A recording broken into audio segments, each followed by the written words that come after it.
Allahumma salli wa sallim wa barik ala sayyidina Muhammadinil Fatihi lima ughliqa wal khatimi lima sabaqa wan nasiril haqq bil haqqi wal hadi ila siratikal mustaqim sallallahu alaihi wa ala alihi wa ashabihi haqqa qadarihi wa miqdarihil azim. Alhamdulillahirabbil alamin wassalatu wassalamu ala asyrafil anbiya'i wal mursalin wa ala alihi washabbihi ajma'in. Allahumma salli ala sayyidina Muhammad wa ala ali sayyidina Muhammad. Amma ba'd. Alhamdulillah. Sekali lagi malam ni insya-Allah kita ke tajuk sambungan dalam kuliah ni kita boleh lihat daripada video yang admin kita buat tu ada panggil apa tu, urutan itu. Satu-satu siri itu ada tajuk-tajuk yang kita cuba nak khususkan supaya senang kalau nak rujuk kemudian hari pun menjadi mudah bagi kita. So jadi malam ni ada tajuk yang saya nak completekan 3 tajuk, iaitu tentang iman, Islam, ihsan tu. Baru 2 yang kita dah bincang kemarin, baru 2 tajuk, iaitu Islam dan iman. Saya tak tahu sejauh mana anda yang mendengar sama ada boleh faham ataupun tak boleh faham. Tapi saya rasa ramai lagi yang masih confused pasal benda ni mungkin baru.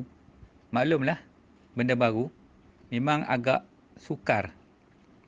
Memang sukarlah. Saya pun ambil masa agak panjang untuk nak faham benda-benda macam ni. Ilmu ni ilmu. Jadi sebab tu saya selalu sebut ilmu tu nur.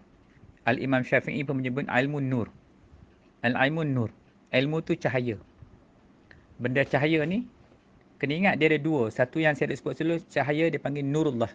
Cahaya Allah. Yang keduanya dia panggil nurul zulmah. Cahaya kegelapan. So kalau kita silap pilih guru, maka hak yang gelap tu turun.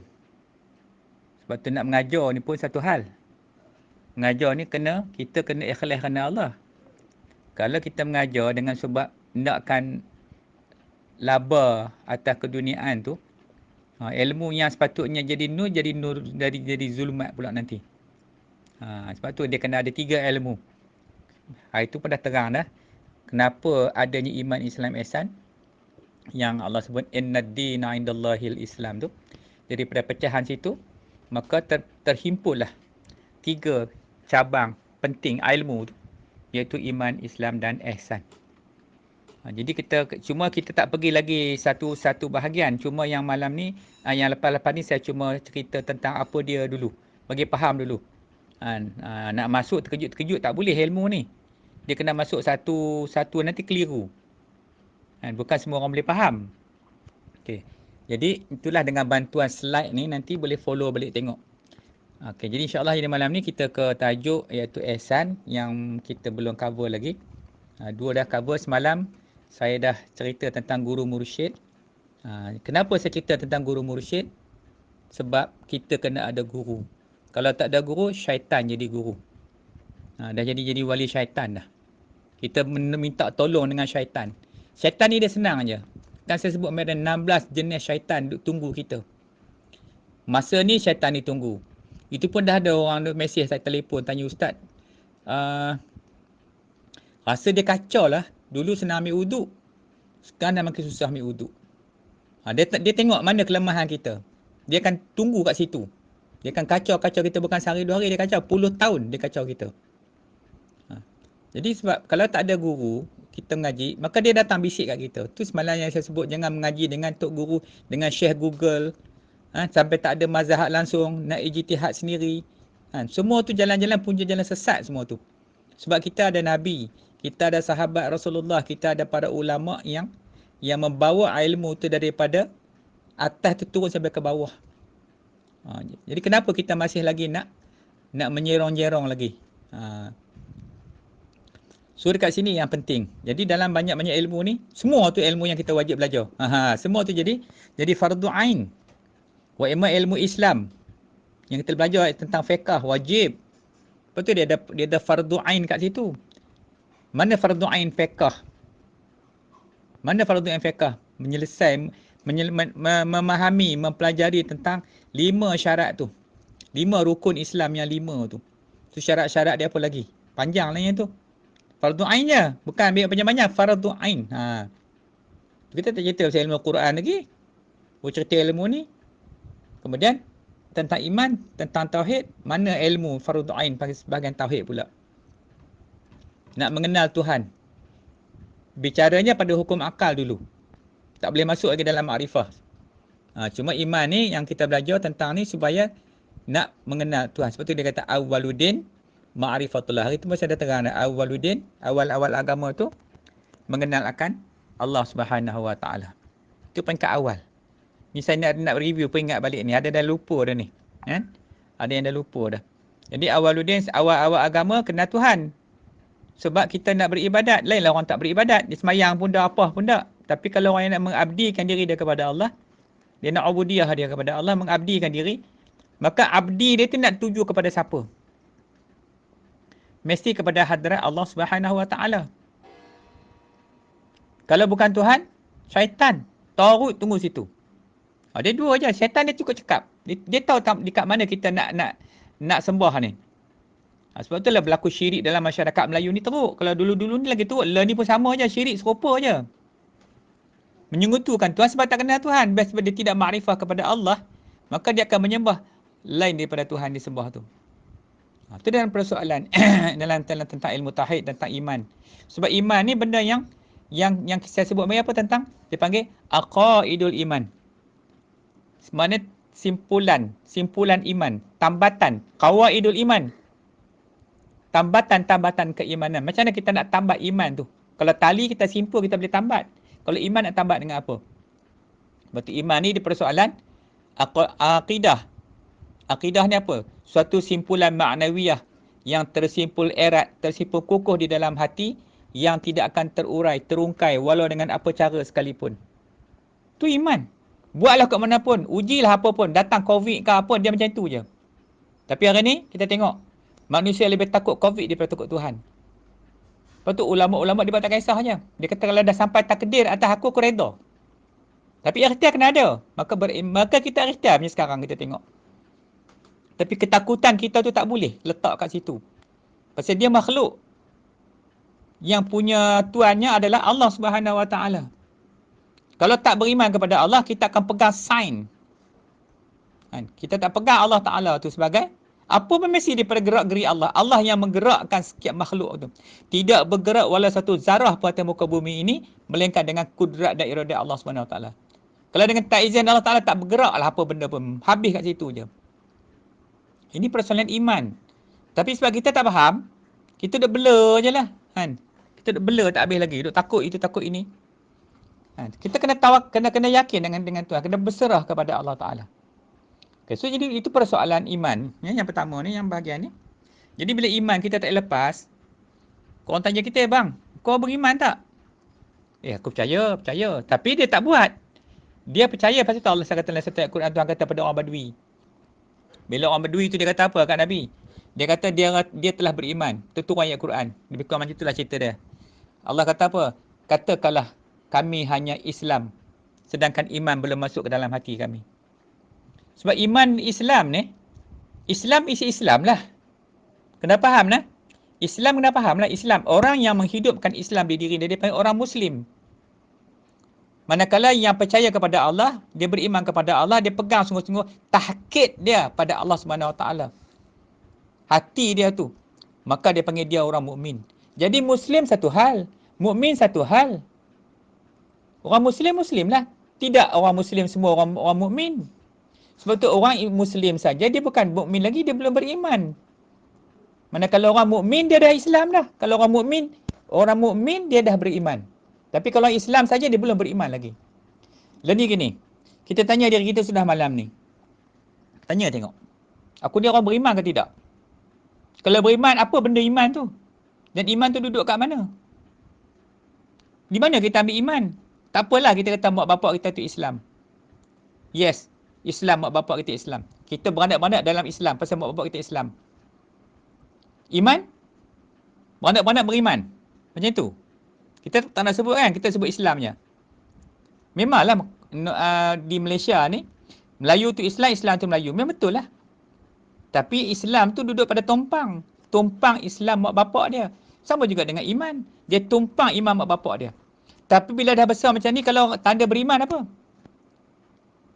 Beriman tu percaya kepada Allah. Seperti iman tu percaya. Dia kan dah buat apa-apa, percaya je. Tapi percaya dia, hidup amal dia. Amal tu hidup. Amal apa? Amal ikut Nabi. Hak Nabi bawa tu semua, yang itulah amalan yang kita nak kena buat. Pasal Nabi tu siapa dia? Uswatun hasanah. Contoh teladan yang Allah turunkan kat kita umat manusia ni. Semalam saya nak cerita tentang sahabat-sahabat Nabi. Kenapa sahabat tu, macam sahabat tu boleh jadi sahabat Rasulullah? Sebab yang jadi sahabat tu Allah yang sengaja pilih. Pilih nak didik, nak tunjuk kepada umat akhir zaman ni, umat belakang hari ni, ini dia rupa sahabat Rasulullah. Tengok macam ni. Macam ni Nabi didik mereka tu sehingga dia mencapai tahap yang tinggi di sisi Allah Subhanahu Wa Taala. Sebab apa? Nabi didik bukan didik saja dengan nubuah kenabian, dengan nur yang ada, dengan mukjizat Rasul, sehingga sahabat jadi hebat. Jadi kita tanya diri kita dulu malam ni. Tadi ada lah orang mesej saya tanya itu, tanya ni, saya tak nanti dulu. Nak cerita, nak kuliah bab solat kan nanti kemudian. Ni bagi faham ni dulu. Pasal yang ni induk. Yang ini main dia. Ni yang kita dibincang, iman, Islam, ihsan ni main. Bagi kita jelas dulu, bagi kita faham dulu. Ini yang paling aula, yang paling utama sekali. Awal sekali adalah 3 benda di cabang ni. Kita faham baru kita senang nak belajar. Okey, Islam bahagian ni kita ambil esok. Iman kita ambil satu bahagian. Ihsan kita ambil satu bahagian. Tak apalah yang mesej macam tu, Ustaz kita continue lah lepas COVID ni. Saya dah terpulang lah pandai nak mengaji tu. Saya okey je insya-Allah. Baik. Jadi bila kita dah faham persoalan iman tu, boleh kita lompat masuk kepada ihsan. Mengaji serentak tak? Boleh. Okey, malam ni Islam. Tentang fiqh. Esok tentang tauhid. Lusa tentang tasawuf pula. Tak ada masalah, boleh. Kalau duduk di pondok tu semua mengaji. Satu hari tu penuh habis ilmu mengaji. Jadi boleh. Cuma kemampuan kita nak menerima ilmu tu macam mana. Okey. Baik. So jadi ihsan ni yang kita nak belajar ni tentang apa? Tentang hakikat. Apa dia hakikat tu? Kejap lagi saya cerita balik. Bagaimana kita nak masuk dalam bahagian bukan hakikat insan, itu cerita ilmu lain. Ini cerita dalam ihsan tu dia sampai kepada klimaks dia, kemuncak dia. Apa peranan ihsan kepada Islam dengan iman? Orang kalau mengaji Islam saja, dia angkuh, keras kalau mengaji Islam saja tentang fiqh ni. Keras. Sebab apa? Dia mengaji syariat saja. Dia jangan dia faham hukum hakam je. Itu yang jadi ulama dua tu. Sebab tu terbahagi ulama pada 2 bahagian. Satu ulama akhirat, satu ulama su'. Disebabkan oleh dia mengaji satu bahagiannya. Memang dia alim. Alim fiqh tu tanyalah hukum hakam semua. Tapi beza dengan Imam Syafi'i, Imam Malik. Mereka ni walaupun mereka dipaham ni, tapi mereka juga adalah ahli sufi. Tengok kehidupan mereka macam mana. Tasawuf tu ada pada mereka. Cuma masa tu tak jelas lagi. Sebab dia complete set masa tu sampai. Dia sampai tu package 3 in 1. Lepas tu ulama dia dipisahkan nasihat-nasihat. Dia tahu dah kita di belakang hari kalau bagi sekaligus macam ni kita takkan faham. So jadi sebab tu kena ada ihsan. Sebab apa datangnya ihsan? Ada orang belajar tauhid sombong. Dia kata dia kenal Tuhan. Asyik jumpa orang je tanya dia, kau kenal Tuhan tak? Mana dalil?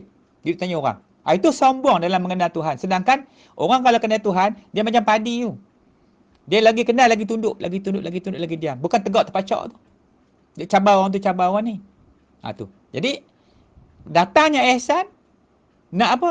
Nak menjernih dan mengheningkan fiqh dan tauhid tu. Itu tujuan ihsan. Sebab kita akan banyak pergi kepada tasawuf nanti. Islam dengan fiqh dengan tauhid ni saya akan buat kuliah pun nak bagi selesai kita punya fardu ain je. Cukup dah yang tu. Bukanlah cerita semua pun. Tuan-tuan semua yang dengar ni pun dah faham dah setengah tu. Cuma nak perbetul sikit-sikit lah. Lepas tu kita stop. Kita akan fokus dekat tasawuf tu banyak. Sebab tasawuf ni lah yang akan nak bentuk rohani kita tu. Nak jadi orang yang apa? Yang elok macam mana Nabi tu. Kita nak tak nak, Nabi tu adalah contoh sebagai uswatun hasanah. Tu kat situ. So jadi ini yang sebagai muqaddimah yang kita nak kena faham pada malam ni, iaitu dalam bahagian kedudukan kita dengan di sisi Allah SWT tu dari segi 3 ilmu tu. Kemudian barulah kita masuk kepada ihsan tu yang kita nak masuk malam ni, tentang bicara apa? Tentang bicara dalam masalah apa sebutan dia, nama apa kan. Itu kita continue balik. Nanti insya-Allah selepas ni wallahu a'lam. Alhamdulillah. Baik.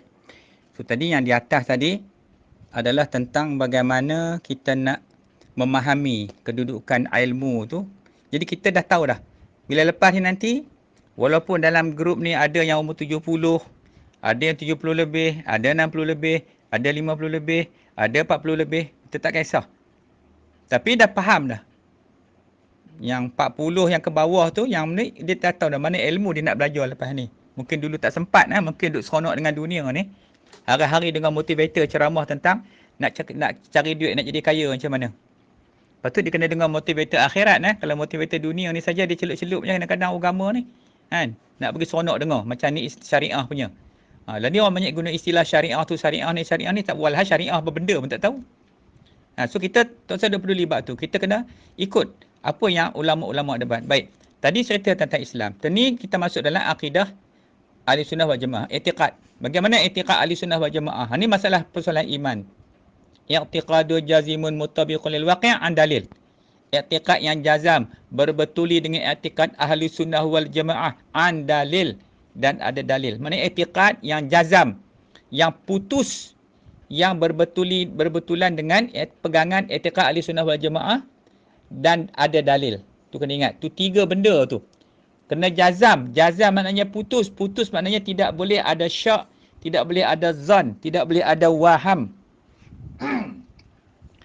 Jadi kalau ada syak, ada zan dan waham dalam i'tiqad, maka batal i'tiqad tu. Dalam soalan i'tiqad, fiqh tak apa lagi. Fiqh masih boleh zan. Tahu tak? Fiqh masih boleh zan. Contoh kita ngadap kiblat. Rasa-rasa kiblat ke sini dah. Ni zan. Zan maknanya banyak betul lah. Rasanya betul lah direction ni kiblat ni. Macam tu contoh. Tapi masalah yang i'tiqad tak boleh. Tentang Allah Ta'ala. Dia yakin Tuhan ni macam ni. Tak boleh.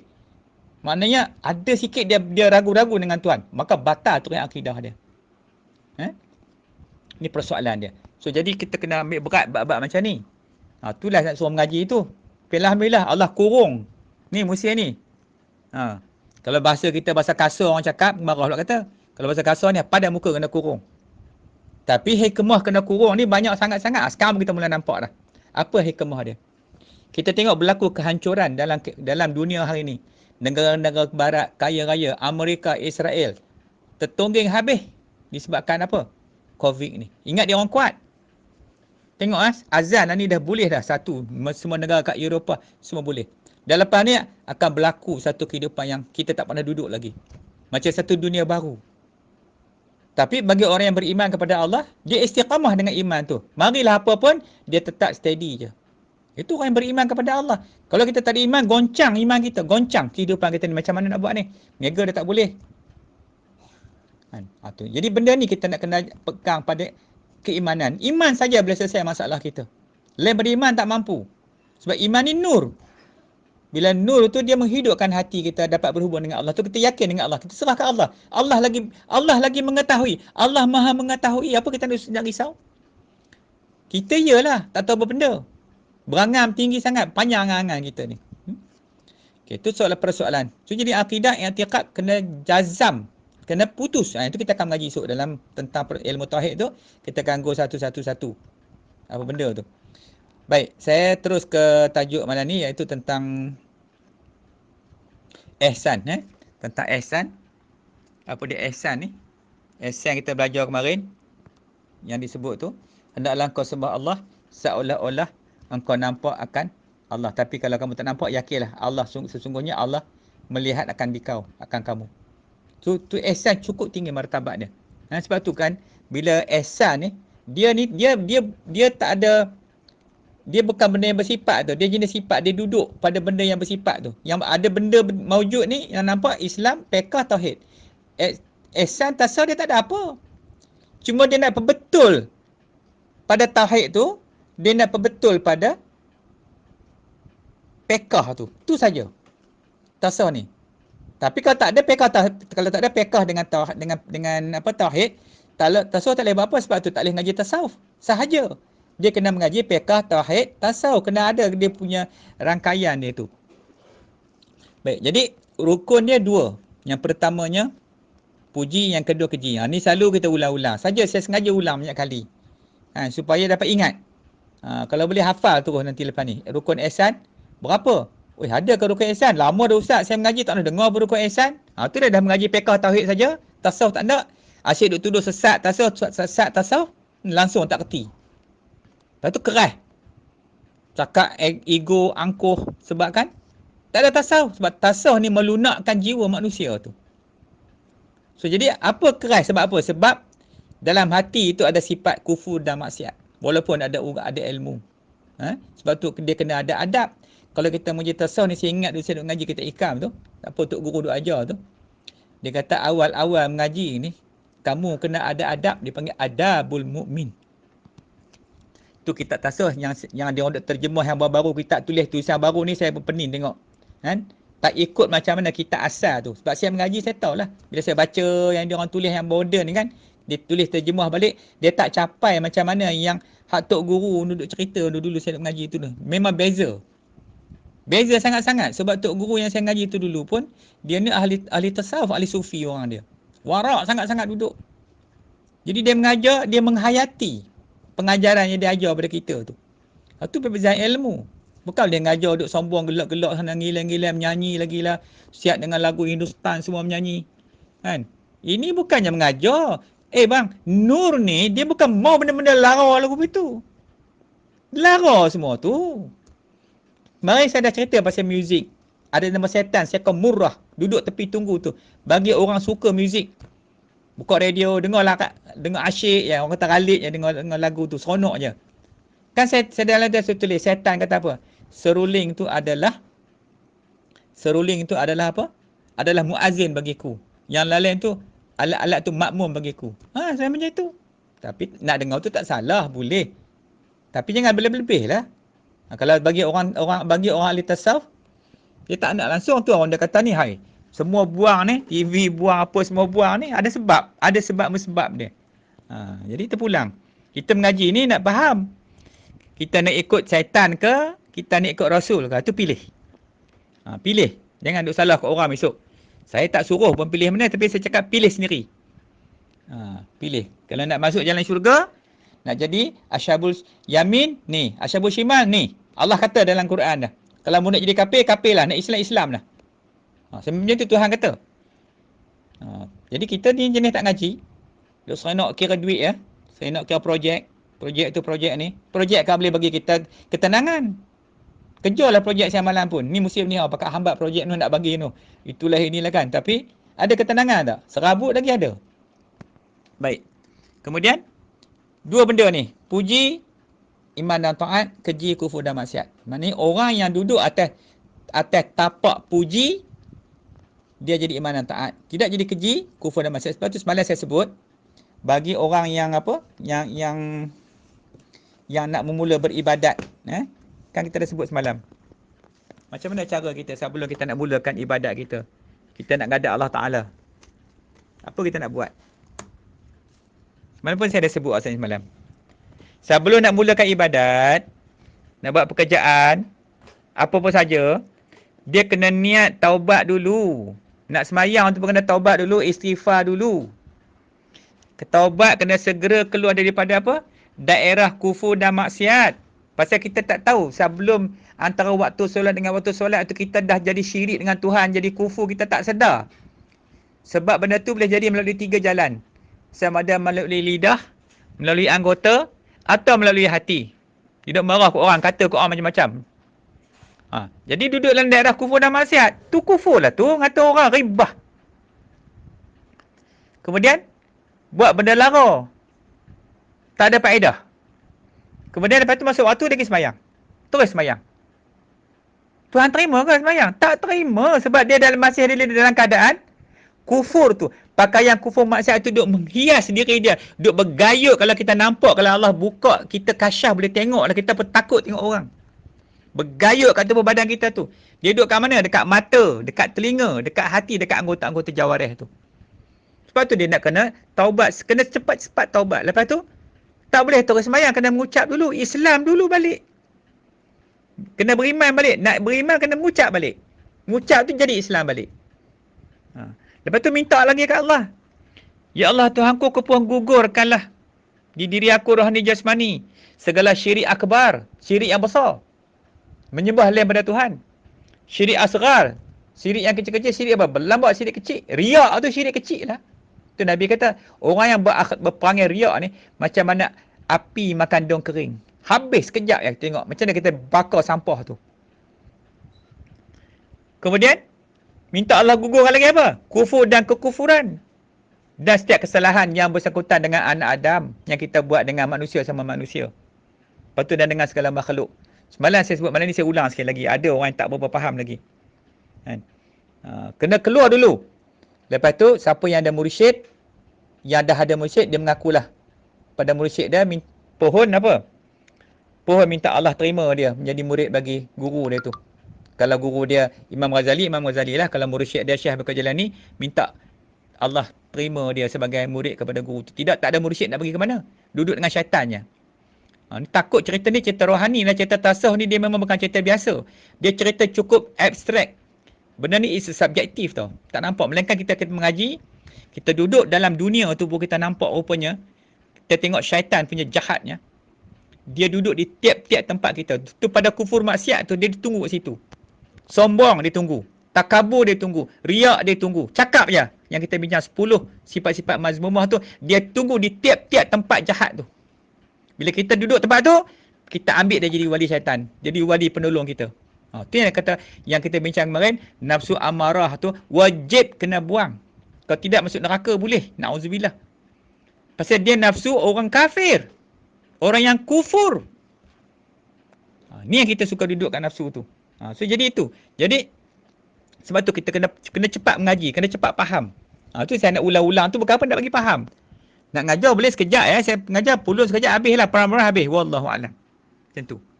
Tapi faham ke tidak?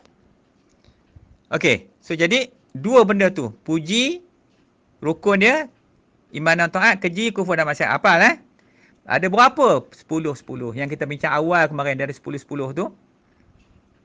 Baik, mazhab apa kita nak ikut?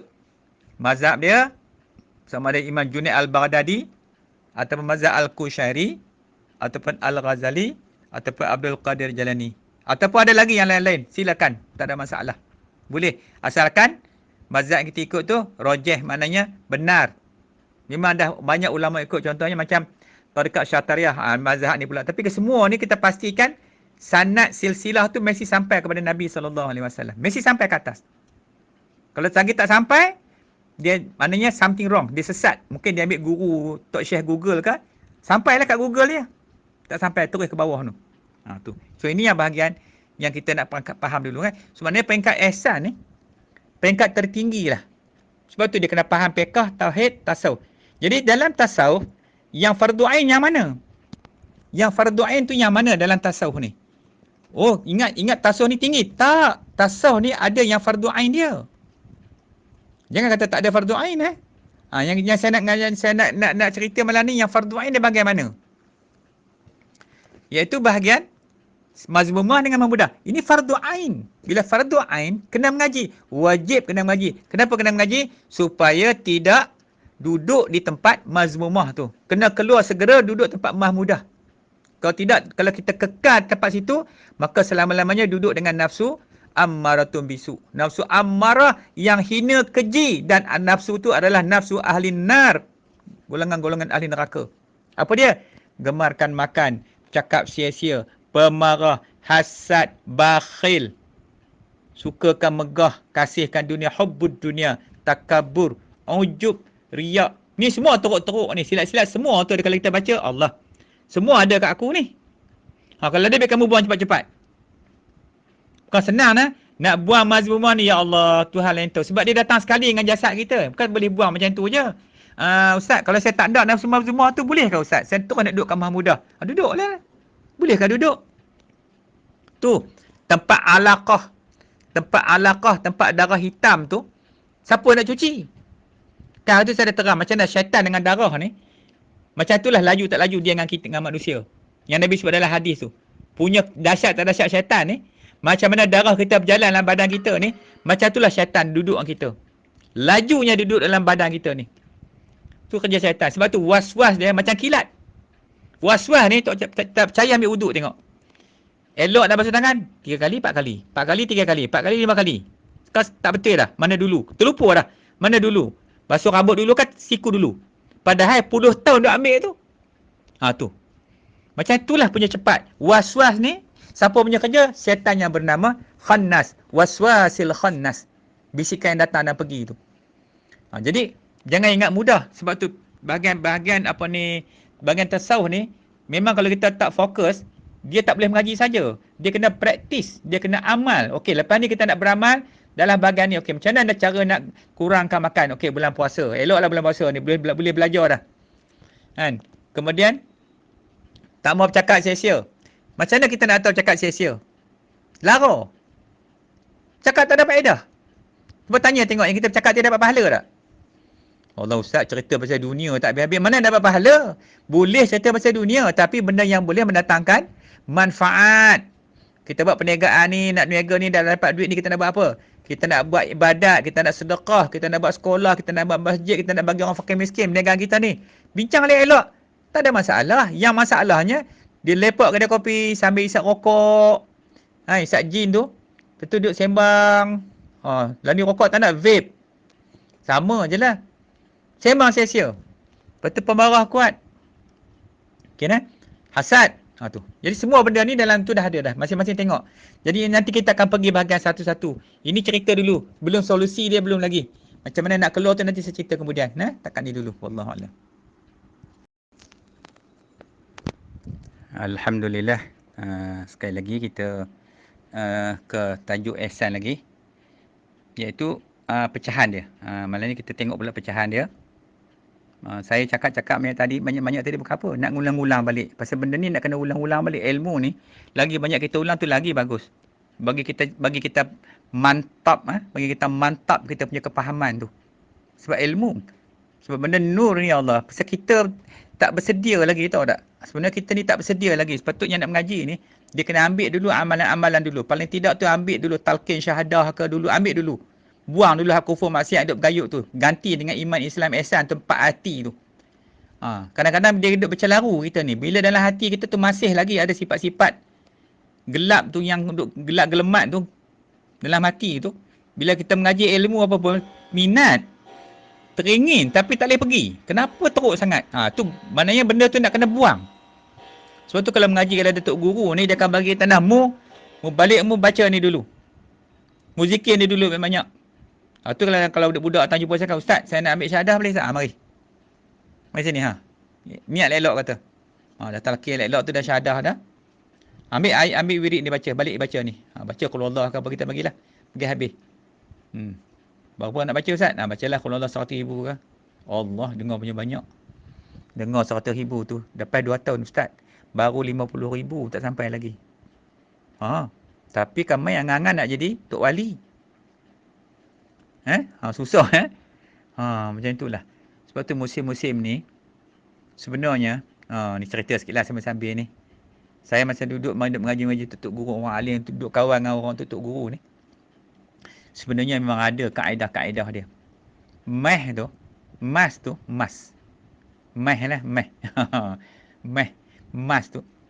boleh buat. Memang dulu saya mengaji, tapi saya tak nak buat. Boleh buat benda tu. Contoh, di rumah beras tak ada. Nak pastikan beras tu sentiasa penuh. Ada kaedah dia. Yang ni orang sukalah. Ustaz, kalau saya nak belajar boleh Ustaz? PM tepi. Hak tu kamu ndak. Hak untung kamu tu. Bukan tak boleh buat. Sebab tu zaman-zaman tu kita zaman-zaman Rasulullah tu benda-benda yang mencari bagi adat ni, karamah, ma'unah ni biasa aja. Sebab tu orang ni dia tawakal kepada Allah terlebih. Dia tak apa Tuhan bagi. Doa mereka ni makbul, mustajab doa. Jadi kalau kita nak duduk macam itu, memang boleh lah. Nak berjalan. Kalau jalan ni tak sesuai dah. Kalau nak jalan tak isi minyak kereta. Sebab minyak dah murah. Kalau dulu minyak mahal je. Memang ada kaedah-kaedah ni semua. Memang ada kaedah. Saya yang belajar semua ilmu-ilmu macam ni. Tapi siapa yang nak ambil ilmu ni? Tu. Dia nak tanda, suka tak suka, dia kena balik kepada kemuncak dia. Ihsan tu, tasawuf tu balik. Bukan tasawuf yang sesat. Ni yang kita dengar pelik-pelik tu. yang berzikir pelik-pelik, yang teruk-teruk tu bukan macam itu sebenarnya. Dia beradab. Nak kena ingat, orang ahli tasawuf ni, dia ada adab mukmin, adab Rasulullah, khuluqul azim, khuluqul Quran. Tu adab orang ahli tasawuf. Ni dengar cerita macam-macam kalau saya tasawuf ni. Saya dulu tahu lah bagaimana tangkap orang jalan sesat ni.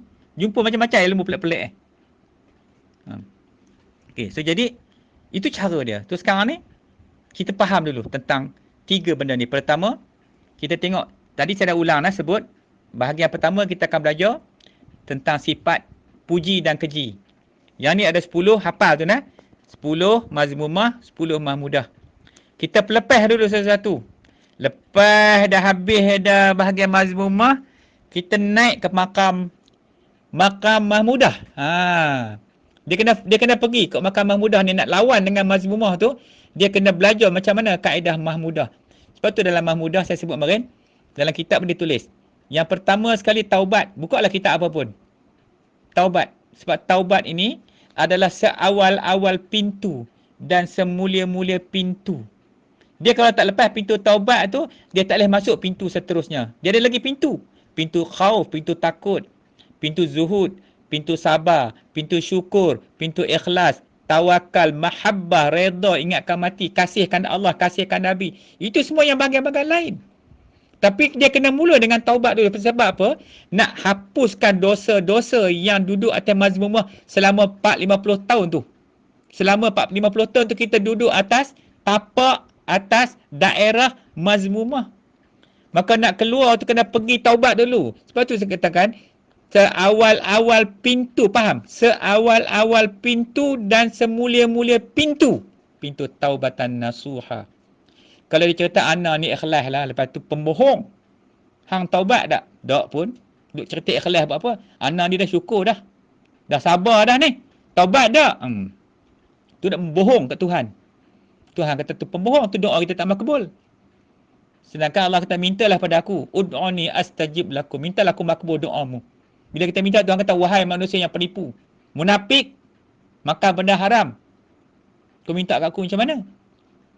Okey. Itu yang bahagian pertama. Bahagian pertama ni kena nak faham dulu. So, jadi bila kita dah faham, okey, nanti saya akan bagi susunan zikir dia. Nak buat apa, kita susun. Lepas tu pulang lah. Dalam ni ramai ni, yang mendengar ni pun ramai. Tak tahulah siapa nak buat. Yang sungguh-sungguh dia boleh buat. Okey. Kemudian, pengertian ilmu ni ilmu tasawuf. Ilmu tasawuf ni apa makna tasawuf sebenarnya ni? Kalau tengok dalam tu yang saya tulis tu, ilmu batin pun orang panggil, ilmu akhlak pun orang panggil, ilmu sir pun orang panggil. Dia ada lagi ilmu tinggi-tinggi sampai ilmu martabat 7. Yang tu semua pening-pening kalau nak mengaji. Tak payahlah lagi. Kalau orang tanya saya pun, Ustaz, boleh mengajar tak ilmu syatar? Tak payah. Ilmu syatar ni kamu tak kerti bahasa dia. Semua bahasa dia bahasa ketuhanan. Tak layak bagi orang jahil yang tak ada asas fiqh tauhid tasawuf ni, tak layak nak belajar ilmu-ilmu macam tu. Kalau dah layak tak apa, kita ajar ilmu tu. Tapi bukan kelayakan kita pasal dia terlalu tinggi ilmu tu. Kalau macam martabat 7 tu sudahlah nak bincang tentang ahadiyah, wahadiyah. Tu. Nak cerita tentang tajuk-tajuk yang tinggi tu. Mampu kita nak belajar. So, ambil yang fardu ain ni dulu. Pasal fardu ain ni hak wajib atas kita sebagai mukallaf. Yang sebenarnya saya cerita apa? Kenapa jadi mukallaf? Yang Allah kata dalam ayat Quran tu. Sebab manusia ni diberi pendengaran dan penglihatan. Disebabkan dua benda itulah Allah wajibkan kita berhadap melalui ujian-ujian. Kalau orang pekak, bisu lagi, kan? Tapi dia pekak, mata nampak, maka dia mukallaf. Dia dengar, mata buta, mukallaf. Melainkan gila. Gila ke, Down syndrome ke, anak-anak yang macam itu, mabuk ke, yang tu bukan mukallaf. Dia tak terkena. Maknanya taklif syarak tu tak ada atas dia. Jadi yang mukallaf ni, siapa-siapa yang ada pendengaran, yang elok pendengaran, yang elok penglihatan dia, maka dia tu adalah mukallaf di sisi Allah. Maka dia wajib kena tahu semua ilmu-ilmu macam ni. Kalau tak tahu itu atas kamu lah. Yang kamu tak nak belajar sangat. Faham tak? Begitu. So jadi, apa kata Syekh Abdul Qadir Jailani? Dia banyak nak tak, saya pilih satu je, senang nak faham. Maksud tasawuf tu, ta'rif tasawuf tu banyak yang dibuat oleh para ulama-ulama ahli tasawuf. Saya ambil satu yang senang, yang mudah sikit bagi kalau kamu semua nak hafal. Jadi kata dia tasawuf ialah pembersihan hati. Yakni apa dia? tasfiyah dari sesuatu yang lain daripada Allah. Maknanya nak membersihkan hati daripada yang lain daripada Allah. Maknanya nak letakkan hanya Allah, nak hadirkan Allah sahaja di setiap saat, masa, waktu dan ketika di mana kita berada. Kita duduklah di mana pun, sentiasa kita menghadirkan Allah di sisi, di hati kita tu. Barulah betul. Sebab syaitan kata apa mereka? Satu saat kamu lupa kepada Allah, aku berada di antara kamu dengan Tuhanmu. Tu syaitan. 16 ekor syaitan. Macam-macam syaitan tunggu kita. Jadi kita tak boleh nak lepas punya. Jangan harap nak lepas kalau tak ada mursyid, kalau tak ada guru yang tolong kita. Kalau kita berasa bangga, aku boleh lepas. Aku ada doa, aku baca je lah doa apa dia peduli. Apa syaitan? Tak percaya tanya Tok Bomo tu. Kadang-kadang pergi berubat, orang kena masuk hantu. Kita ni puluh lah baca tengok. Allahu la ilaha illahu al hayyul qayyum. Dia baca sama. Tu dia gelak kita. Hihi dia gelak. Pasal apa? Dia tahu Tok Bomo pergi berubat dengan sombong. Pergi dengan sombong, dapat sombong lah. Sebab tu kalau nak berubat orang sakit, dia tak boleh pergi dengan kesombongan kita sebagai Tok Bomo. Kena pergi dengan Allah, dengan Rasul. Duduk tempat Allah tu. Pergi. Allah pandang Tuhan yang menyembuhkan kita. Ni tak. Dia cerita kita boleh buang hantu, tangkap jin tu sini. Punya sombong orang cerita. Bila anak sakit, baru tahu. Saya dulu macam tu lah Tok Bomo tu bawa. Tak usah cerita nama lah. Ustaz tolong Ustaz. Kamu kan berubat orang. Dia tunjuklah. Saya berubat macam ni. Saya tangkap jin macam ni, saya buang. Dia tahu anak dia kena masuk hantu. Jumpa saya. Jalan habis. Jalan merata tak nak jaga yang perempuan tu. Itulah ujian kamu. Jangan cakap besar. Jangan takabur, saya kata.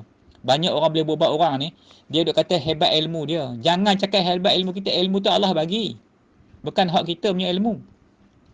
Baik. Jadi faham baik-baik. Itu tasawuf. Jadi tasawuf ni nak didik kita. Tak rugi menjadi tasawuf. Sebab dia nak membersihkan hati. Hati kita ni kan teruk. Kalau cakap sikit nak marah ke orang. Mula dah. Cakap sikit nak kata ke orang. Itu hati dia tu. Jadi nak bersih hati, kena ada zikrullah, kena ada zikir-zikir yang khususiah. Kena ada kaedah dia, kena ada guru yang bimbing. Tak bolehlah tengok rambut. Semalam saya cakap kan, kalau ambil dalam kitab, ambil dalam buku, ayat-ayat Quran kita baca, siapa datang? Bukan malaikat, penjaga tu, khadam tu ada 3 tu. Malaikat, jin Islam, jin kafir. Kita harap malaikat macam kita orang Melayu Islam ni, tak maunya. Ambil tak berijazah, tunggulah kacau bilau dia. Ni pun saya rasa ramai dah yang mana yang mengaji macam ni, memang dia akan kacau. Dulu tak mengaji, dia tak kacau sangat. Bila kita start mengaji ni, dia dah mula mendekati kita balik. Dulu kita tak jolok sarang dia.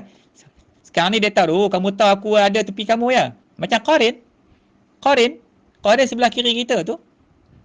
Dulu saya cerita dah pasal Qarin. Banyak orang tanya, Ustaz, Qarin ni macam mana? Okey, Qarin ni saya ulang balik. Yang Islam kat Nabi Muhammad seorang je. Itu sebab Allah tolong Nabi, mujizat Nabi. Maka Qarin tu Islam, diislamkan oleh Nabi.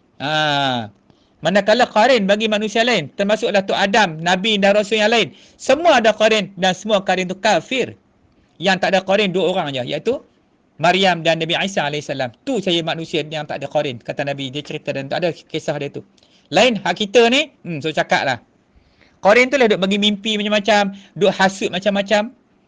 Dia jenis dia bertaulan-taulan pula dengan syaitan-syaitan yang lain. Yang 16 ekor tadi tu. Dia dah seekor, dia 17 dah.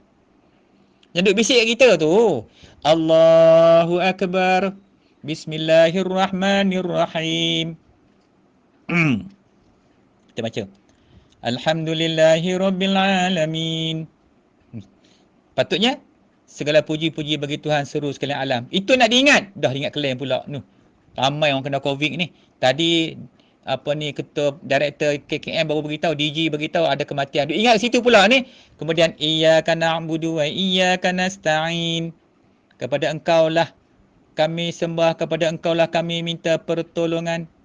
Kalau baca betul, kalau baca iya, patut iya tu ditasydid. Iyyaka na'budu, bukan iyyaka na'budu wa iyyaka nasta'in. Kepada matahari lah kami sembah, kepada matahari lah kami minta pertolongan. Macam mana? Nak cepat sangat. Kalau sembahyang Zuhur, duk sembah matahari ya. Ya ke Ustaz? Lah. Itulah orang suruh mengaji elok-elok. Baca bagi betul. Supaya tak jadi benda lain. Na'udzubillah. Ni benda ni. Sebab tu benda-benda bab-bab ilmu ni kita nak kena perjelaskan satu persatu. Bagi faham. Bila faham tu, itu. Okey. So, jadi bila kita dah mula duduk tempat tasawuf ni, Tak usah takut lah orang kata, engkau punya tasawuf kau. Dahsyat tu. Bukan, ni tasawuf fardu ain. Cakap kat kawan-kawan kita tu. Ini bahagian fardu ain. Nak kenal hati kita ni, mazmumah tu fardu ain. Pasal tu banyak manusia binasa. Saya sebut tasawuf, dia kata sesat. Sebut tasawuf je sesat. Saya ni kadang tak larat dengar lah. Bila saya kata kita punya ilmu tasawuf, ni tak sesat ke ustaz tu ustaz? Tu yang kamu duk puja dunia siang malam tu. Mati level lah, meniaga larut malam tu tak sesat kan yang tu? Yang tu okey ustaz sebab kita dapat income. Hak kita ajar ni dia kata sesat. Macam nak buat? Jadi begitulah. Okey, kemudian tentang makna hakikat dia. Hakikat, apa makna hakikat? Dalam insan ni dia ada satu bahagian, dia ada sifat, puji, keji, ilmu dia, ilmu tasawuf. Kemudian pengajian dia, hakikat ni maknanya benda yang climax. Climax, puncak. Kalau kita naik atas gunung tu yang kemuncak tu sekali.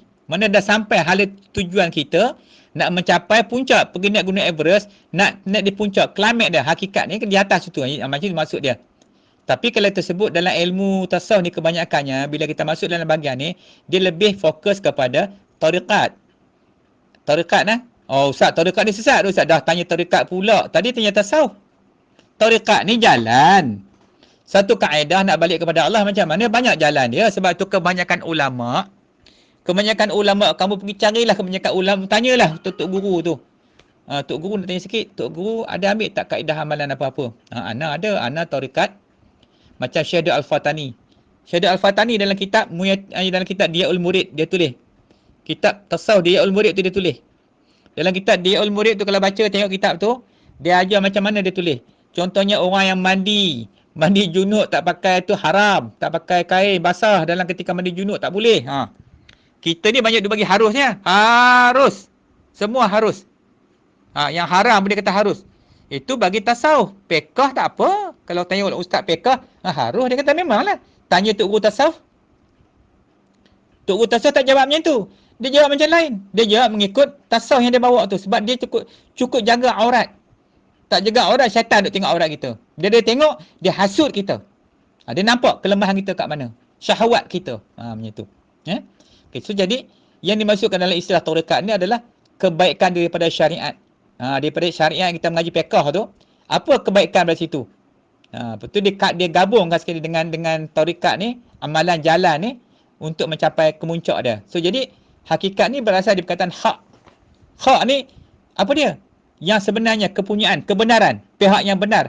Hak, yang hak. Gitu. Yang hak siapa dia? Maknanya satu pihak yang memiliki atau kepunyaan ataupun kebenaran itu. Jadi hakikat juga boleh diarti sebagai pecahan dari pengertian yang kedua, iaitu benar atau kebenaran. Maknanya ilmu tariqat adalah ilmu yang mencari kebenaran. So jadi dalam tasawuf, macam mana nak mencari kebenaran tu, iaitu nak membersihkan fiqh dengan tauhid. So secara tak langsung, bila kita belajar ilmu ni, kita dah tak ada lagi dah perangai gemakan makan, dah mula dah cakap sia-sia. Dulu member sebelum ngaji musim Covid ni, musim Covid ni, sebelum ngaji musim Covid ni, member ni punya ramai. Lepas duk mengaji kan, ada yang telefon saya tanya, pasal apa saya dah tak kenal ustaz tengok geng-geng saya tu. Dia bukan susah nak berubah manusia ni. Kalau Allah bagi hidayah sekejap je. Kawan-kawan yang lara dengan dia tak minat dah tengok. Baru dia nampak perangai tu teruk. Dulu dia sekali duduk kat situ. Itu kelebihan mengaji. Itu kata nur. Nak ubah manusia ni nur tu. Cahaya ilmu yang kita belajar ni, bila dia masuk dalam hati kita tu, tu yang akan mengeluarkan kita minaz zulumati ilan nur. Allahu waliyul ladzina amanu yukhrijuhum minaz zulumati ilan nur. Dialah Allah. Allah wali penolong. Allah tu penolong. Allah wali tu penolong. Yang mengeluarkan manusia daripada kegelapan zulma ilan nur. Allah punya kuasa. Tapi dengan siapa? Asbab dia siapa? Allah bagi ilmu kita. Ilmu tu pula berupa nur. Nur bila masuk dalam hati, terang hati. Terang. Malam-malam gelap gelita berjalan. Bawa kereta. Angkat spotlight. Terang. Cuba tak ada lampu. Macam mana kita berjalan? Itulah kelebihan nur. Jadi nur ni memang kita berhajat sangat-sangat kepada nur pasal dia menerangkan. Dia tak nerang cara salah. Dia buat cara baik. Satu lagi, dikeluarkan daripada cahaya kegelapan. Nur zulmah. Minaz zulumati ilan nur, maknanya daripada cahaya kegelapan ilan nur. Nur tu hidayah, petunjuk Allah Subhanahu Wa Taala. Maka jalan dia kena ada guru tu lah. Tu kena tu tekan. Kenapa kena ada mursyid ni? Mungkin orang rasa pelik. Apa lah ustaz ni? Sikit mursyid. Kamu pergi lah seorang kalau boleh. Dah handai sangat. Handai benar. Pergi seorang. Rasa hebat sangat. Nak naik alam, nak masuk alam misal pun kata lepas esok. Tengok balik sejarah Isra Mi'raj. Alam yang kedua Nabi lalu alam apa? Masa jumpa dengan Afrik tu. Itu alam misal. Alam jin baru. Jin ni balik sana kita je. Lepas kita tu alam jin. 14 alam dia. Alam kita ni bila dibanding dengan alam dia, ni alam syahadah kita ni dibanding dengan alam jin yang pertama. Saya nak cerita sikit. Dibanding dengan alam jin yang pertama ni, alam kita ni jadi biji sawi. Alam jin yang pertama tu seluas-luas lautan yang tak ada menampak bertepi tu. Lepas tu pula alam jin yang pertama dinisbahkan, dibandingkan dengan alam jin yang kedua. Alam jin yang pertama jadi biji sawi. Alam jin yang kedua tu jadi laut yang luas yang tak bertepi. Kemudian yang kedua pula banding dengan alam jin yang ketiga. Alam yang kedua jadi biji sawi pula. Kita bersama mana? Kecil je alam kita ni. Itu pun nak lalu tak tahulah. Kalau lalu seorang-seorang tu sesat. Sebab tu orang-orang hakikat kalau mengaji ilmu sesat ni banyak sangkut kat situ. Dia duduk khayal seorang-seorang dia kata dia hebat dah. Dia sampai dah ke langit tu. Padahal duduk sesat dekat alam jin tu baru. Itu belum masuk alam ruh, belum masuk alam barzah lagi. Nak pergi alam malakut jabarut laut tu langsung tak sampai. Sebab tu tak boleh. Masuk alam jin tu, setan tu duduk tunggu dah jin situ. 7 alam pertama tu dikuasai oleh Ifrit. Raja dia. Besar tak besar alam dia. Pasal jin kan berjalan macam kita. Dia berjalan macam kilat. Sebab tu kisah Nabi Sulaiman nak pindahkan Puteri Balqis punya istana tu. Within seconds. Dia bawa. Cepat tak? Sebab tu alam dia luas. Dia bukan ada jisim macam kita ni. Roh dia ada tapi tak ada jisim macam kita. Basat. Tu dia boleh cepat kelajuan dia. Itu alam dikuasai oleh Afrit. Naik lagi 7 alam di atas tu jin Islam pula. Nak sampai alam malaikat lagi tu. Bayangkan berapa besar alam tu. Bolehkah pergi? Allah nak pergi KL Kuala Kangsar macam Noh. Mestilah ni langsung lah. Berapa jam tengok masa. Itu alam nyata. Ini yang kita nak masuk yang saya nak cerita. Ni alam mana? Alamul ghaib. Yang mana alam tu tak ada masa. Kalau kita masuk sana, dia tak ada masa. Tak ada siang, tak ada malam. Di sana nak cakap, tak ada huruf yang bunyi. Nak kata, kamu pergi ke mana ni? Assalamualaikum bang. Tak ada. Sana tak ada huruf. Tu dia unik alam tu. Dan alam tu sangat cantik. Sebab tu lah orang-orang sufi, orang-orang awliya-awliya ni, dia selalu merenung ke langit tengok. Dia merenung dengan Ainul Basirah yang kita cakap semalam. Tentang yang kata Nabi kata, inilah jalanku. Maknanya, jalan yang dengan jelas. Allah tunjuk jalan jelas. Maknanya dengan apa? Dengan pandangan Ainul Basirah. Dengan terbukanya mata hati itu. Basirah tu yang kita nak sesuai. Sekarang ni basirah kita tertutup rapat. Langsung tak nampak alamul ghaib dah. Lepas tu kita seronok ke sini. Mana-mana orang yang terlepas. Terlepas ke alam sana. Tanya dia tak ada alam ni. Dia tak ada value alam ni. Penuh dengan kesesatan. Sebab dunia fil ghurur. Dunia tu tipu daya.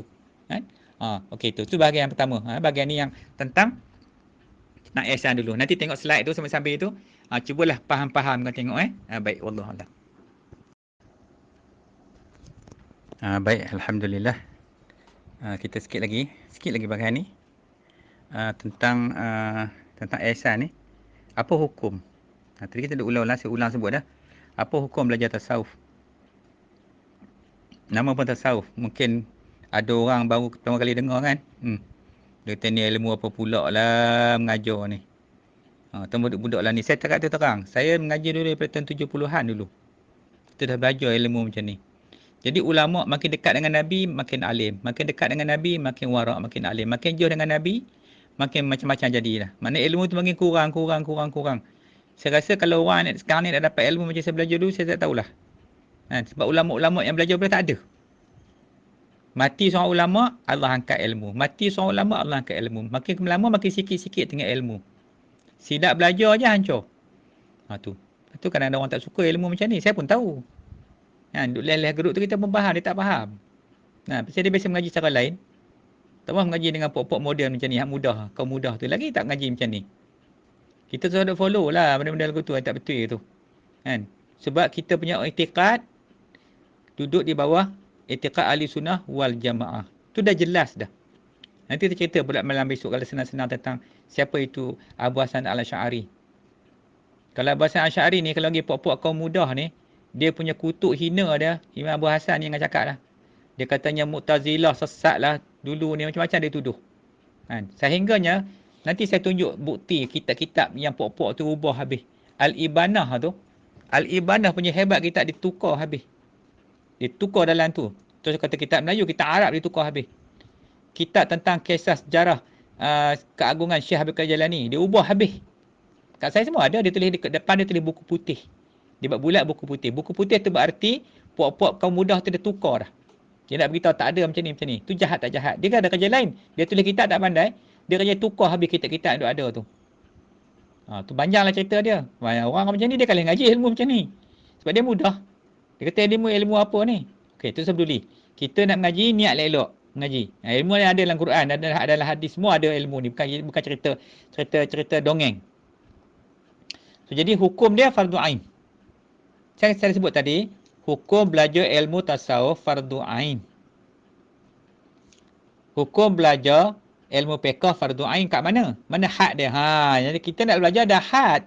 Mana had belajar ilmu fiqh? Mana had belajar ilmu tauhid? Jadi dalam syarak pun tak suruh kita susah-susah, cuma ambil had tu. Tauhid kat mana? Boleh kenal Tuhan, jadilah dulu secara akliyah, hafal dalil akliyah, hafal dalil nakli. Bukan ada banyak-banyak. Tentang sifat Tuhan ada berapa yang wajib 20. Yang mustahil 20, 40. Satu yang harus 41. Sifat Nabi pula yang wajib 4. Yang harus, yang mustahil 4. Harus 1, jadi 9. Campur dengan 41 jadi 50. Itu je nak belajar. Lepas tu belajar tentang yang nombor 2 pula. Mula-mula mengenal Tuhan. Mengenal dalam 2 kalimah syahadah tu. Lepas tu masuk rukun yang kedua tu. Wa malaikatihi wa kutubihi. Sampai hal lain tu. Sampailah habis. Rukun iman yang 6 tu. Itu saja hak dia. Itu pada fardu ain dah lah selesai lah. Yang Islam tadi ada 5 rukun tu. Selesai pasal bab yang kita bincang taharah kemarin. Cuma wudu, saya tak cerita lagi. Kalau wudu dengan solat kali package dia. Ada masuk tanda macam mana. Sampailah. Habis tu kemudian kita cerita pula pasal syahadah. Patutnya kita syahadah dulu. Nak cerita tentang 2 kalimah syahadah ni. Yang tu lagi pening kepala mengaji bab syahadah ni. Lagi banyak cerita dia. Tentang nak belajar dalam masalah taklifi dengan wada'i ni. Lepas tu pasal puasa, solat, puasa, zakat, haji tu.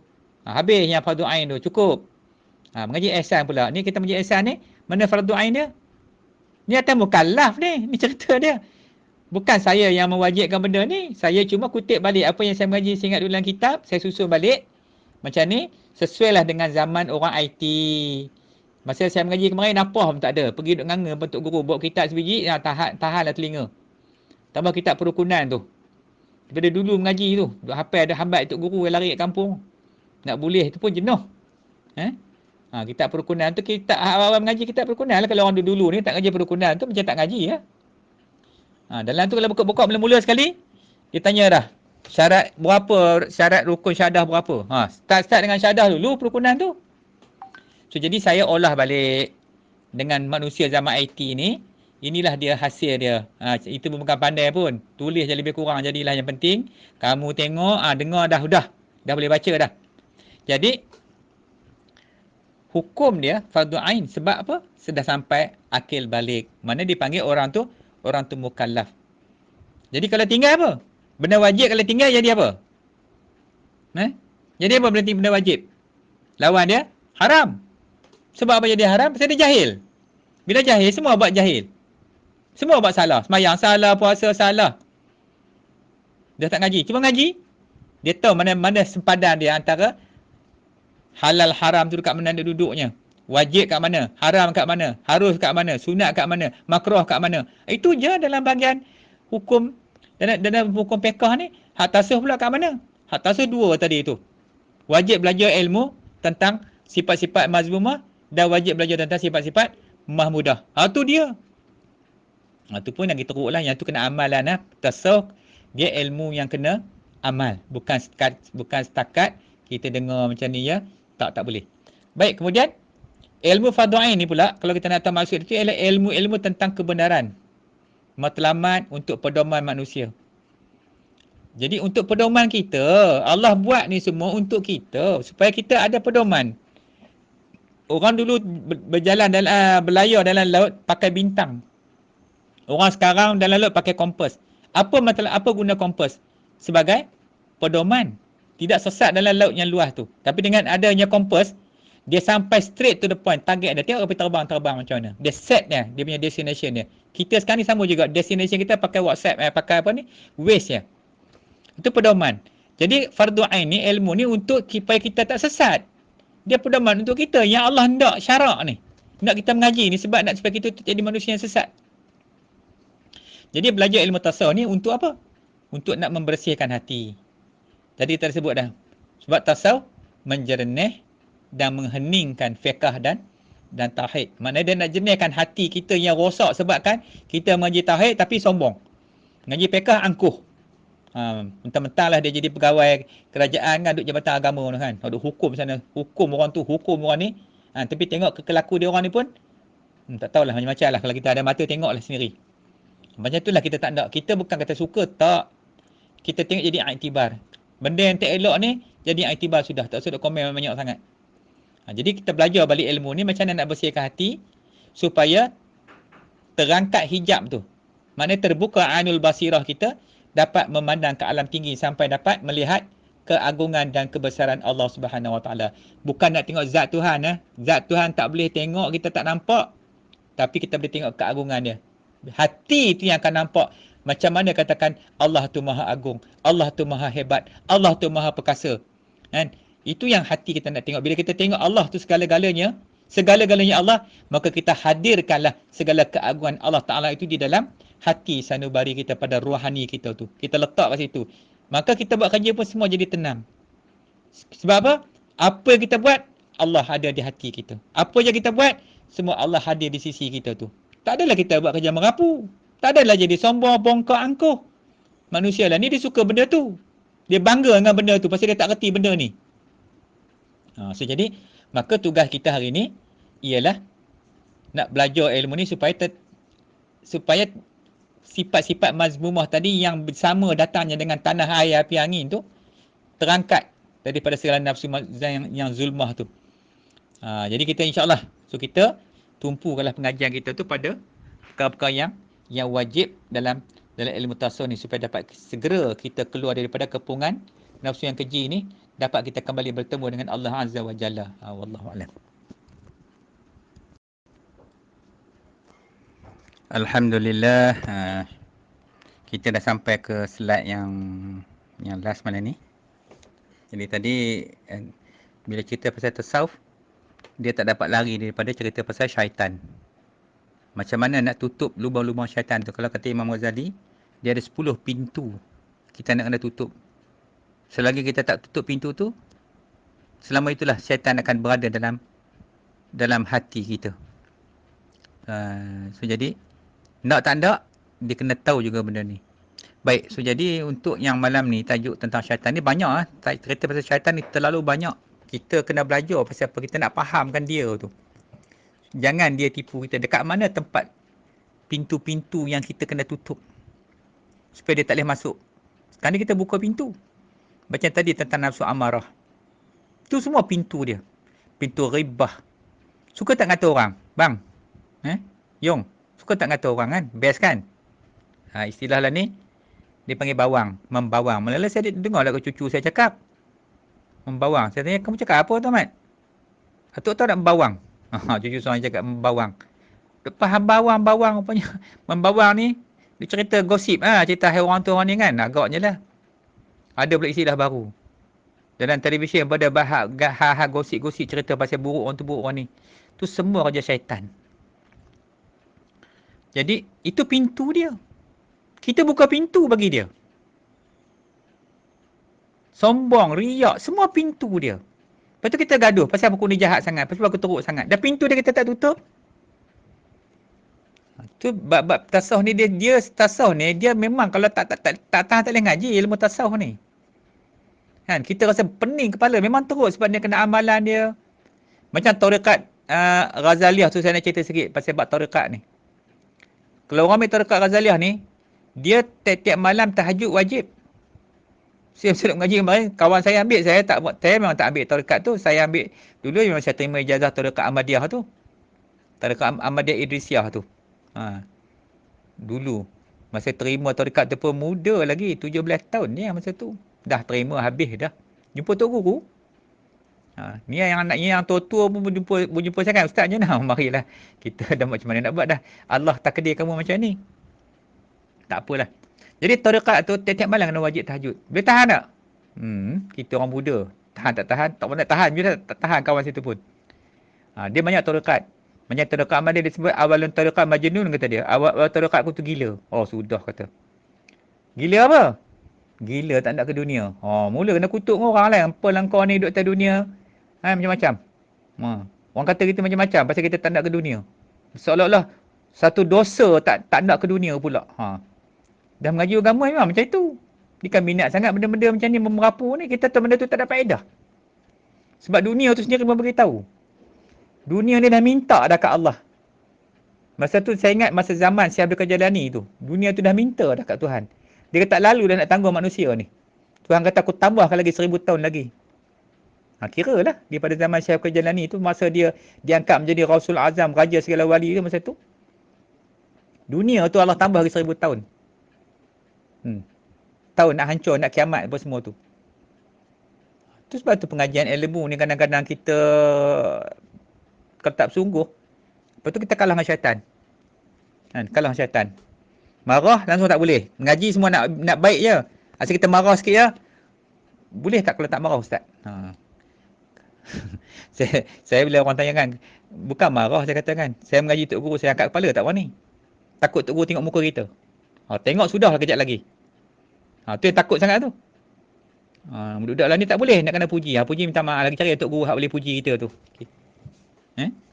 Sebab tu mengaji kena adab betul-betul. Tok Guru tu yang dia garang sangat tu pasal benda ni serius. Benda ni sungguh-sungguh. Dia ajar tu sungguh-sungguh dia daripada pasal dia tahu dia ni ditugaskan oleh Allah ganti Nabi. Ulama-ulama ni ganti Nabi. Nak mengimarahkan bumi ni dengan syariat Allah Ta'ala. Dia kena ajar kita. Sebab tu apa nama khalifah tentang nama Al-Khalifatullah tu. Khalifah Allah Ta'ala tu. Inni ja'ala fil ardi khalifah tu. Allah kata aku nak jadi khalifah tu. Untuk menggantikan Allah. Ni memerintah, mentadbir bumi ni. Mengimarahkan bumi dengan syariat-syariat Allah Subhanahu Wa Ta'ala. Kita ni jadi khalifah. Ya ke jadi khalifah? Khalifah macam mana syarat dia? Khalifah macam Khalifah Umar Al-Khattab. Macam tu ke? Khalifah Umar bin Abdul Aziz. Cuba tengok. Tapi kata dia khalifah, kita nak jadi apa? Cuba tanya tengok. Kalau tak dia khalifah, kita nak jadi apa sekarang ni? Setidak-tidaknya pengikut khalifah pun tak apa dah. Memang kita tak layak pun. Jadi, kita kena ikut betul-betul dia punya tu proses ilmu ni kan. Okey, baik. Jadi hari ni, saya ajaklah ramai-ramai hari ni, yang dengar ni, kita buat satu peristiharan. Hari ni, bahawa syaitan adalah musuhku. Tu saja. Kita kena istihar. Sebab memang syaitan dia istihar depan Tuhan. Dia nak sesatkan semua anak cucu Adam. Sampai Allah kata kat dia, melainkan umat hamba-hambaku yang bertakwa, kata Tuhan. Jadi kita nak duduk kat mana? Kalau kita tak duduk tempat orang takwa, kita akan jadi kawan, teman syaitan. Bacalah doa apa-apa, syaitan duduk datang situ lah. Dia tahu, kita baca bukan dengan sungguh pun, bohong. Kita tipu je. Lepas tu Tuhan kata, janganlah kamu sekali-kali dipalingkan oleh syaitan. Sesungguhnya syaitan itu musuhmu yang nyata bagimu. Syaitan tu musuh yang nyata bagi kita. Tuhan dah sebut dah. So, jadi bila syaitan tu musuh kita, apa kita nak buat? Kita nak ikut dia lagi ke? Yang duk halang kita tak pergi ngaji ni syaitan lah.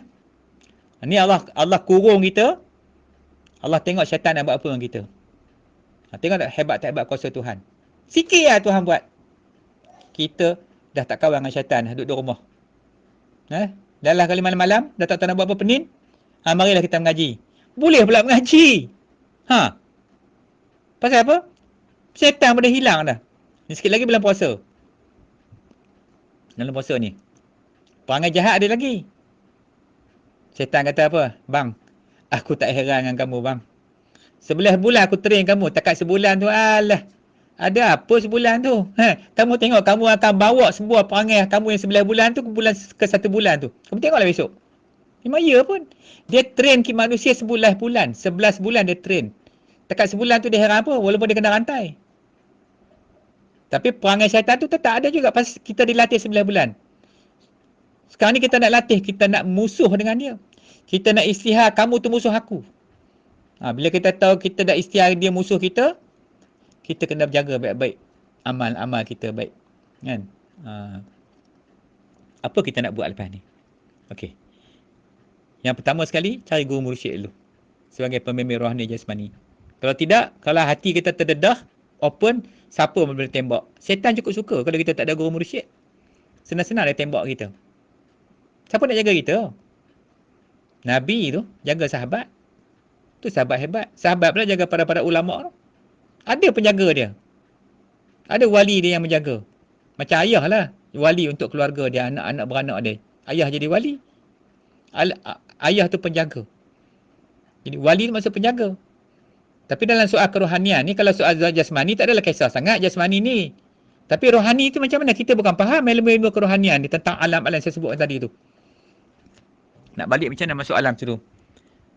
Mungkin kamu semua mungkin tak pernah lalui benda tu. Saya duduk dulu masa duduk dalam rawatan tu, dalam kajian-kajian tu, cukup ramai manusia orang kita ni cukup asyik dengan ilmu-ilmu macam ni. Dulu lepas 13 Mei tu, orang Melayu cukup hebat dengan selendang merah lah apalah semua kan. Macam-macam ilmu kita tengok. Kan?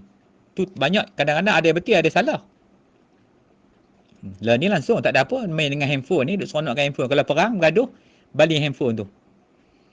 Tu. So jadi, biar kita ada guru mursyid kita baik. Kemudian, menuntut ilmu yang wajib atas kita. Mana yang wajib lepas ni? Allah, kita kena puluh lah. Dekat mana Allah bagi sisa-sisa hidup kita ni, masih ada lagi. Napas-napas kita ada lagi. Mata kita masih boleh berkelip. La ilaha illallah Muhammadur Rasulullah.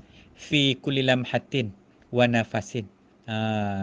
Fi kulli lamhatin, setiap kelipan mata. Dan setiap napas yang keluar masuk tu, Allah masih lagi bagi kita sayang lagi. Mungkin Tuhan tak ambil nyawa kita lagi, Tuhan nak kita taubat lagi kepada dia. Maka kita gunalah peluang yang ada ni untuk kita selesaikan hak-hak ilmu atas kita tu. Biarlah orang lain tak nak ngaji tu lantak, jangan tak peduli. Dia dalam grup ni ke saya kalau ada, bukan saya, kita bukan nak ramai-ramai pun, kita nak orang yang Allah bagi hidayah aja. Yang nak kat ilmu tu kita jalan je. Kita bukan nak challenge siapa terror. Ngajar ni bukan pasal terror.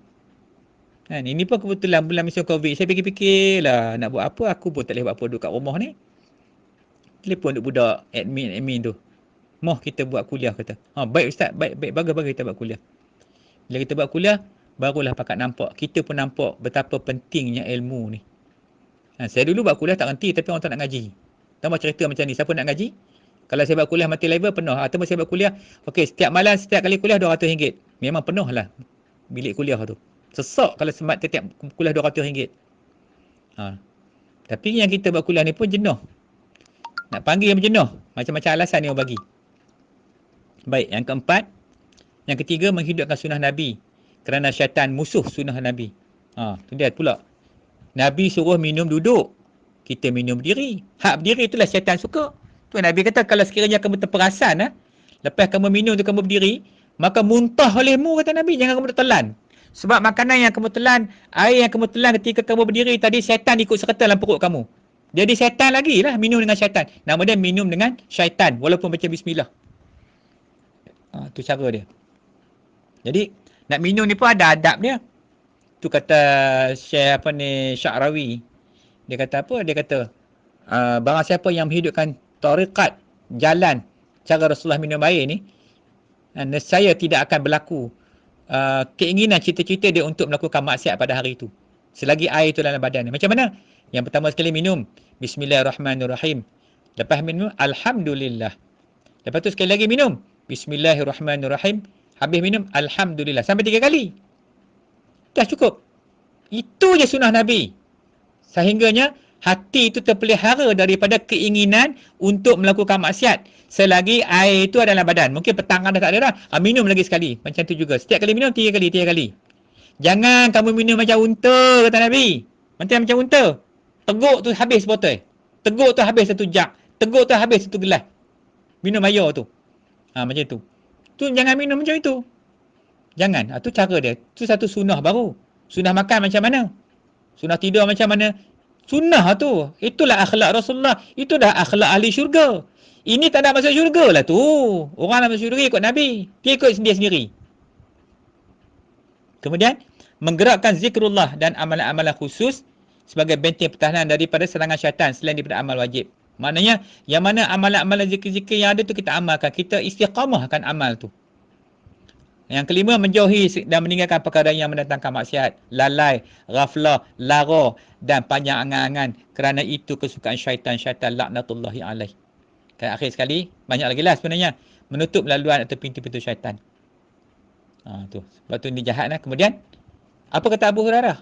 Dia meriwayatkan sebuah hadis pada Nabi, yang mafhum hadis tu, syaitan akan datang kepada seseorang daripada kamu dan berkata, ni cerita dia. Siapa menciptakan ini? Siapa menciptakan ini? Hingga dia berkata, siapa mencipta Tuhanmu? Nampak tak? Dia akan main kita macam tu. Mula-mula kita duk kacau dia ni, dia kacau kita balik lepas ni. Dia cucuk kita. Dia tanya, siapa cipta langit? Kita mengaku dalam hati. Dalam hati kita ni, kita akan terasa lepas ni, kita jawab. Dia soal kita jawab. Lalu kali kita terpasat, aku cakap dengan siapa tu? Itulah syaitan. Dia main kita. Kau tahu tak bang? Ni siapa yang cipta ni? Kita menjawab. Mestilah Tuhan. Last sekali, dia akan tanya, bang, Tuhan tu siapa cipta? Kita pun, tak ya. Tadi, mesti ada pencipta dia. Macam itu orang kafir lah kan. Orang kafir dia kata, it's mother nature. Alam ni. Padahal ada yang menjadikan. Allah yang menjadikan alam ni. Kan Tuhan dah kata, Allazi khalaqas samawati wal arda ma bainahuma tu. Allah yang menjadikan 7 petala langit, 7 petala bumi, 7 lapis langit. Kalau dulu bahasa lapis ni kata petala. Petala tu lapisan lah. Langit 7 lapis, bumi 7 lapis dan barang yang berada di antara kedua-duanya. Maknanya langit dengan bumi ni dia tak bersatu. Dia terasin. Sebab antara langit dengan bumi ni ada bukit Qaf yang besar. Bukit Qaf tu yang cahaya dia sangat terang, lebih terang daripada cahaya matahari. Matahari pula duduk dalam salah satu daripada lapisan bumi. Yang kita tengok yang biru tu bukannya langit. Itu dia panggil langit dunia nama dia. Ada 7 lapis tu. Ya ke? Ya ke? Lagi duk terkejut saja. Duk ingat bumi kita ni dah. Lepas bumi kita langit. Dah, belum lagi. Yang Amerika duk naik Challenger lah, Apollo tu semua mengarut tu. Tu masih dalam lingkungan bumi. Tak pergi ke mana pun. Bukannya dekat sampai ke langit pun, sampai ke bulan. Bulan tu bulan dalam lingkungan lapisan ni. Lapisan kelima tak silap saya kita ni. Kalau tak silap lah, saya pun lupa dah. Dia ada kitab dia yang cerita. Terutama kitab macam dalam kitab Imam Ghazali dipanggil Miskatul Al-Anwar. Kitab Ibn Arabi ada cerita tentang alam-alam macam ni. Langit sama satu daripada apa? Ada yang emas, ada yang perak, ada yang lu'lu', ada yang marjan. Tu lapisan langit sangat cantik, sangat indah, sangat indah. Pasal tu lah orang kalau naik sana tak nak balik. Cerita dia. Kita pasal tak nak pergi. Seronok ke sini. Pada sini kan seronok apa pun. Susah lah macam ni ni. Ni susah lah kat sini. Kat sana tak ada macam ni. Tak kuarantin kat sana. Okey, baik. Jadi itulah. Maknanya jaga baik-baik. Sekiranya soalan, kalau syaitan datang bisik kat kita, dia tanya siapa yang menjadikan Tuhan kamu? Kalau dia orang beriman, cepat-cepat jawab. Astaghfirullahalazim. Dan serah kepada Allah. Dan berhenti, jangan duk layan. Dia akan datang kacau. Tak percaya, tengoklah lepas ni. Pasal kita dah korek jolok lubang dia, dia akan kacau kita, dia akan cucuk. Siapa cipta Tuhan kamu? Tu dulu saya cerita. Macam mana seorang ulama yang kisah zaman Ibn Arabi tu. Dia lebih kurang zaman Ibn Arabi yang kita dalam 900 tahun lebih lah. 950 tak ingat tak silap saya. Dengan kita jarak dia. Dia ni ulama ahli sunnah. Ulama yang mazhab ilmu tauhid. Memang handai orang dia. Tu dia cerita antara beza orang sufi dengan orang yang pegang kepada tauhid saja. Masa dia nak mati tu apa yang cerita kemarin? Ingat tak? Datang syaitan berhujah dengan dia ketika dia dalam sakaratul maut. Dia pakar bahagian apa? Tauhid. Syaitan akan hujah dengan dia pasal ilmu tauhid. Hingganya 20 sifat Tuhan tu, 19 tu menang syaitan. Syaitan lagi terror. Lalu tinggallah pada perkataan hujah mana? Mukhalafatuhu ta'alil hawadis. Bersalahan Allah Ta'ala itu dengan setiap yang baharu. Itu saja dia bertahan. Kalau satu tu dia hilang, maka kafir dah dia mati. Tu ulama kan hebat. Sebab tu tadi saya kata kalau tak ada mursyid, kalau tak ada pengajian ilmu tasawuf, tunggulah nak mati esok. Siapa yang dia anti sangat, tunggulah masa mati esok. Tapi dia kali cakap kita dah. Masa tu dia tahulah betapa perlunya kita pertolongan daripada guru kita, mursyid tu kena ada duduk dengan Rasul. Jadi setiap hari tu jangan tinggal guru kita, jangan tinggal Nabi, jangan tinggal orang mukmin, jangan tinggal orang Muslim, jangan tinggal para malaikat. Kena hadir selalu. Kita jangan duduk jauh pasal mereka tu ahli syurga semua. Kalau tidak dalam solat tu, kita tak katalah assalamu alayka ayyuhan nabiyyu wa rahmatullahi wa barakatuh. Tidak, kita tak sebutlah nama Nabi kat situ. Sampai Allah perintah suruh sebut nama Nabi. Sebab kalau tak ada Nabi dalam solat kita tak sah dah solat tu. Siapa suruh baca? Allah yang suruh baca. Bukan kita pandai-pandai baca. Kemudian, kena hadirkan Nabi di situ. Kemudian kata apa lagi? Assalamu alayna wa ala ibadillahi salihin. Apa kita pandang? Kita diingat sejahtera atas kita dan juga orang-orang yang orang-orang yang soleh. Sebenarnya maksud dia menghadirkan, wajib menghadirkan sekalian malaikat. Sekalian malaikat Allah, sekalian malaikat bukan seorang, bukan Jibril, Mikail, Israfil, Azrail, sekalian malaikat. Dan wajib menghadirkan sekalian Nabi dan Rasul, dan wajib menghadirkan siapa lagi? Sekalian para mukminin, mukminat, muslimin, muslimat. Baru kita syahadah. Asyhadu an la ilaha illallah wa asyhadu anna Muhammadar Rasulullah. Situ. Tu kena hadir. Sebab siapa yang suruh buat? Siapa yang suruh baca? Allah yang suruh baca. Bukan pandai-pandai kita baca sendiri. Kenapa? Itulah nak kena mengaji. Kenapa? Sebab dia. Tu istilah Nabi, kita hadirkan nur Nabi tu dipanggil mahalul qiyam. Macam kita selawat dah kan? Macam kita baca selawat tu. Sallallahu ala Muhammad. Mana kita sebut nama Nabi, Nabi berada di depan kita dah. Sebab itulah orang, kalau main-main bagi selawat kat Nabi, dia main-main pun Nabi akan datang jumpa dia. Nabi akan doa juga untuk dia. Itu kelebihan selawat. Selawat ni tak lawan lah. Dalam amalan-amalan zikrullah ni, selawat paling tinggi darajat dia. Sebab apa? Kalaulah kita baca dalam keadaan sombong sekalipun. Kalau kita baca dalam keadaan riak sekalipun, bawa tasbih, usung tunjuk habis rata pekan tu. Lalu habis. Dekat ceras ke, usung, orang kenal dekat ceras, kalau lalu tu dia lah tu. Berengkel dengan tasbih. Tu pun Nabi Allah terima. Sebab apa? Sebab kita memuliakan kekasih dia. Itu hebat-hebat selawat. Ni saya bagi suruh baca selawat Fatih tu. Dah duk mesej pula, Ustaz boleh bagilah selawat lain. Ya Allah. Nak selawat yang mana? Allahumma salli ala Sayyidina Muhammad wa ala ali Sayyidina Muhammad. Boleh. Boleh belaka. Yang Fatih tu ada kelebihan dia pula. Baca je lah. Boleh. Yang penting baca sudah. Faham tak? Faham ke tak? Kan kata marah lagi. Saya tinggal suara sikit, ada orang hantar mesej, Ustaz, garang Ustaz. Pula dah. Dia sibuk ke garang tu. Bukan garang. Nak emphasizekan, nak cerita benda ni serius. Jangan main-main. Sebab syaitan ni, dialah yang punca orang masuk neraka banyak esok.